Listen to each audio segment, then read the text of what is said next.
Uhulihin na po namin yung mga ano. Actually, madami-dami na rin kami nahuli. Ikakal na namin. Actually, late na to eh. Ganito na size nila. Yan. Hanggat maaari, mas maliit pa dyan makapagkal na. Mga mas naunang lumaki. Maghahalo po ito. Merong red cap, merong tricolor, at saka merong panda. Magkakabatch lang kaya pinagsama-sama na lang namin. Yo! What's up guys? Welcome back sa Peds TV. For today's video, magkakaling and sizing tayo ulit. Kaso nga lang, ngayon ipapakita na namin kung ano yung mga dapat tanggalin, kung ano yung mga dapat i-reject, at saka kung ano yung mga dapat i-keep or tinatawag nating selected or mga quality form. Yun. Watch out!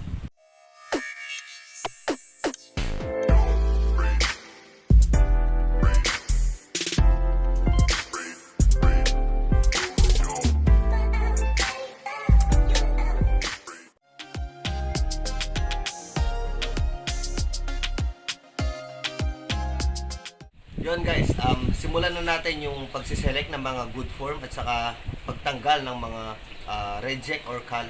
So, let's go.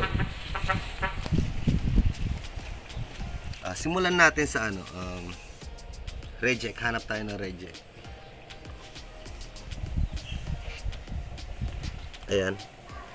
Isang sample ng reject. Hindi maganda yung tubo ng buntot niya.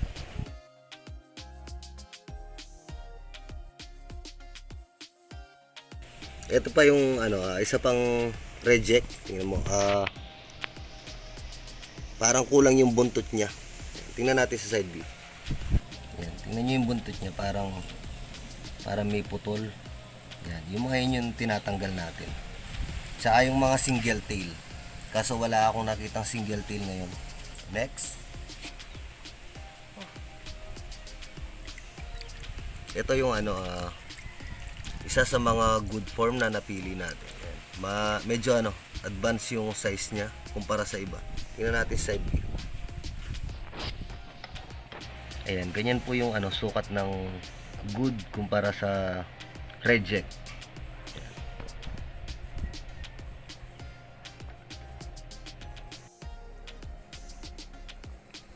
So ayun guys, ito yung iilan sa mga napili nating good form.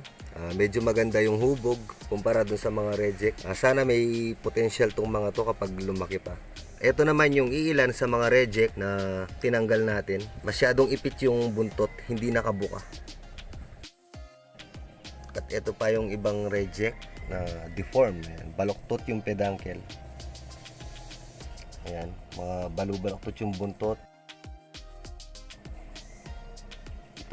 As in sira talaga siya. Inborn po yan. May mga ganyan talaga. Hindi sila nasira lang. Hindi sila kinagat ng kung ano man. Ito naman, kung mapapansin nyo, maganda siya sa top view.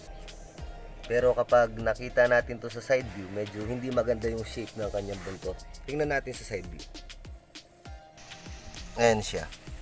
Sa top view lang siya maganda, pero sa side view, makikita natin yung diferensya. Masyadong umaangat yung buong buntot niya. Pero sa top view mukhang okay. So, kailangan pa rin talaga nating tingnan yung side at saka yung top.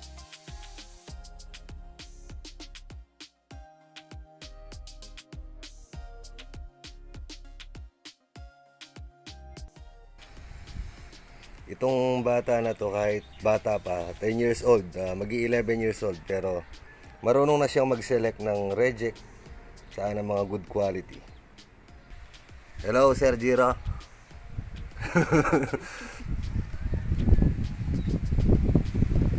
Talagang inuusisa niya ng maigi.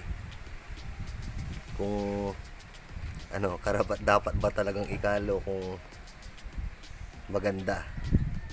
Sir, patingin nga ng quality, sir. Bata pa lang siya, pero alam niya na kung ano yung dapat piliin. Magi-11 years old pa lang yan, ha. Patingin nga, pogi. Yan, 11 years old pero alam niya nang gawin tong mga bagay na to. May future ka, bata. Patingin nga na reject, sir. Reject. Sample nga natin na reject, sir. Testingin natin yung mo, yung kakayahan mo.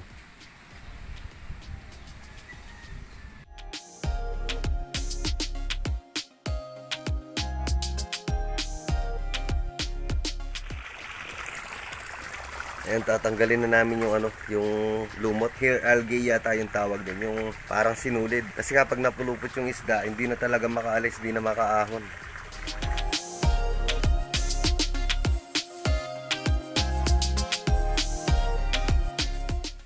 So ayun, naka-ready na yung paglalagyan ng mga selected natin.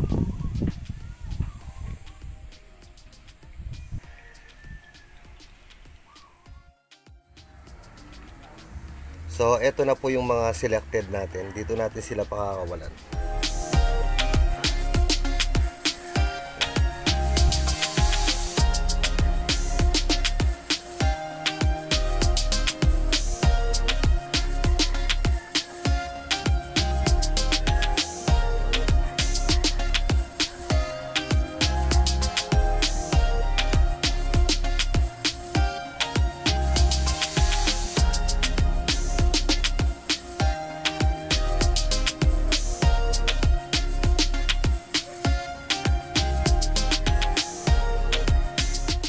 At ito naman yung mga pet quality natin. Pwede nating isupply sa mga pet store. Meron pa pong mas maliliit pa dito. Hindi pa ito lahat yun. Nasa kabilang fish pond lang po. Yan, nalaglag yung mga bulaklak ng mangga. Kaya medyo parang marumi sa taas. Pero marinis po yun sa baba.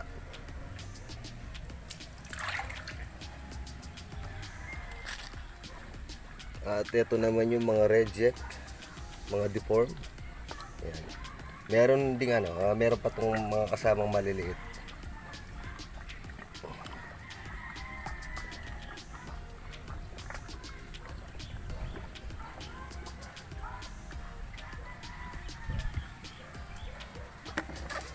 At bilang update na din dun sa ating DIY pond filter. Magmula nung ginawa ko po siya, ayan pa rin po ang tubig niya. Hindi niya nakukuha lahat yung dumi sa baba, pero yung tubig nami-maintain niya yung pagiging clear. Pagiging malinaw ng tubig. Ayan, nahulugan din po ng mga tawag diyan, bulaklak ng mangga. Malinaw pa rin siya. Ilang beses na po ako nag water change sa ibang fish pond, pero dito hindi pa. Dinadagdagan lang namin kapag bumababa. Dahil nakabilad siya sa araw, nag-evaporate yung tubig. Pero hindi siya yung naglulumot na kulay green.